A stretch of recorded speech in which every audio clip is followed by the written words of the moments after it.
Olá, bem-vindos! Olha, muito antes da gente pensar na grande reforma protestante, aquela que mudou tudo a Europa, bom, a Europa estava num período meio complicado, sabe?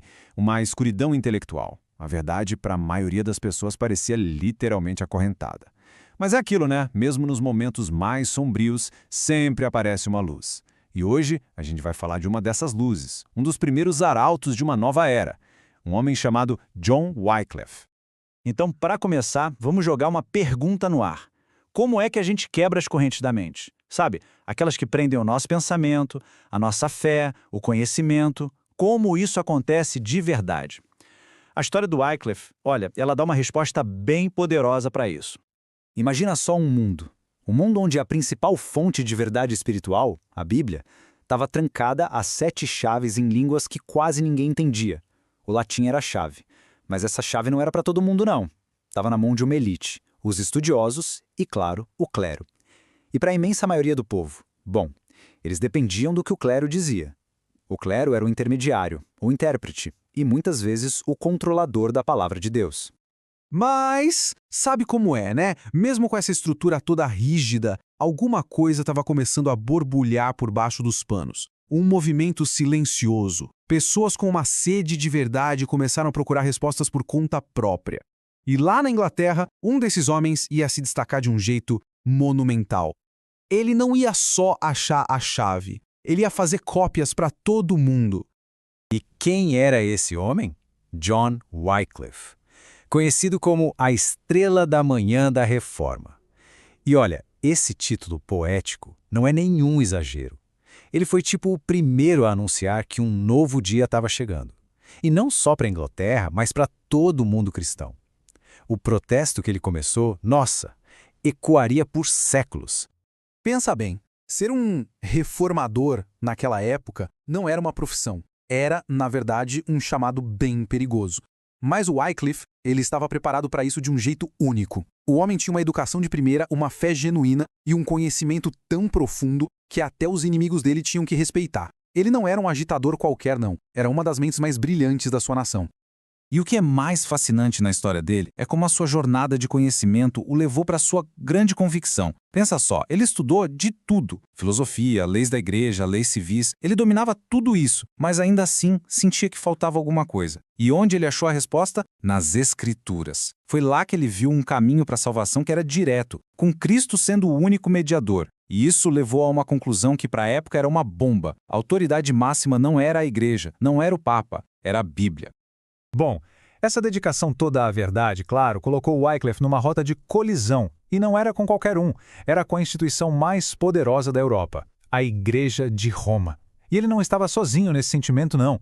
Na Inglaterra estava crescendo um nacionalismo, um ressentimento contra a influência e os impostos papais. Então, o palco para o conflito já estava todo montado. E a crítica dele fica muito clara aqui. Ele mirou com tudo nos frades mendicantes, que viviam perambulando pela Inglaterra. Wycliffe olhava e via uma coisa absurda. De um lado, os frades vivendo no luxo, vendendo perdão como se fosse mercadoria. Do outro, os ensinamentos de Cristo, que falavam de simplicidade, de graça. De graça! Para ele, a diferença entre o mestre e os seus supostos seguidores era gritante. E o problema, para o Wycliffe, não era só uma questão de teologia, sabe? Era um problema social. Ele via o que os frades estavam fazendo e pensava, isso está acabando com o país. O dinheiro do povo ia embora, os jovens ficavam desmoralizados, ninguém mais queria saber de trabalhar ou estudar. A influência deles, na visão dele, estava minando o futuro da Inglaterra. É por isso que a solução que ele propôs foi tão radical. Ele não pediu para fazer uns ajustezinhos. Não, ele foi direto na raiz do problema. Ele disse que o sistema todo dos frades era uma farsa e que tinha que acabar. Ser abolido por completo. Isso foi uma declaração de guerra. E claro que Roma não ia ficar quieta. A resposta veio e veio forte. 3 bulas papais, que são tipo ordens oficiais, foram despachadas para a Inglaterra. Uma para a universidade, uma para o rei, uma para os bispos. A mensagem era bem direta. Calem a boca desse cara e prendam ele. O tal ensinador de heresias. E todo mundo sabia o que vinha depois da prisão. A fogueira. E aí acontece uma das cenas mais incríveis da vida dele. O Wycliffe fica muito doente, quase morrendo. Seus inimigos, os frades, correm para o seu quarto esperando ouvir uma confissão final, uma retratação. Chegaram lá, cercaram a cama e disseram: A morte está chegando, se arrependa do que você fez. Wycliffe ouviu tudo em silêncio, pediu para ajudarem ele a sentar na cama e, com uma voz firme, soltou essa frase desafiadora. Imagina a cena. Os monges saíram de lá apavorados. E não é que ele viveu mesmo, ele sobreviveu. E sobreviveu para fazer a maior obra da sua vida, para dar ao povo inglês a arma mais poderosa de todas contra Roma. O Wycliffe sacou uma coisa fundamental. Para quebrar de vez as correntes da superstição, as pessoas precisavam beber direto da fonte da verdade. E qual era a solução? Uma ideia completamente revolucionária para a época. Traduzir a Bíblia inteira para o inglês, a língua que o povo falava no dia a dia. Foi um verdadeiro ato de libertação, tanto da mente quanto do espírito. É difícil até de imaginar o tamanho dessa empreitada. Primeiro, o trabalho gigantesco de traduzir tudo. Depois pensem, não existia a imprensa. Cada cópia da Bíblia tinha que ser escrita à mão, uma por uma. Era um processo demorado, caríssimo, mas um monte de voluntários se dedicou a isso. Famílias inteiras economizavam para comprar nem que fosse um pedacinho do texto. A palavra de Deus pela primeira vez estava chegando na casa das pessoas comuns. E o impacto disso foi como um terremoto. Com a Bíblia na mão, na sua própria língua, as pessoas começaram a pensar por si mesmas. Acabou aquela submissão cega. O sucesso foi tão absurdo que se estima que quase metade da população da Inglaterra abraçou essa nova fé, baseada na leitura direta da Bíblia. Uma revolução silenciosa, mas poderosa, estava acontecendo.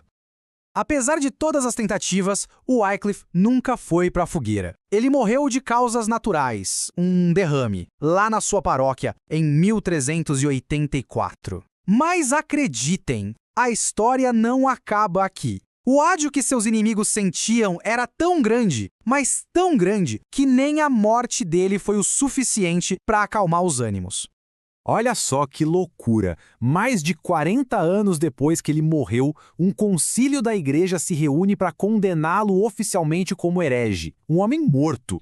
E em 1428, o Papa manda desenterrar os ossos deles, isso mesmo, desenterraram o esqueleto. Queimaram tudo em praça pública e jogaram as cinzas num riacho. Era para ser o ato final de vingança, para apagar a memória dele do mapa.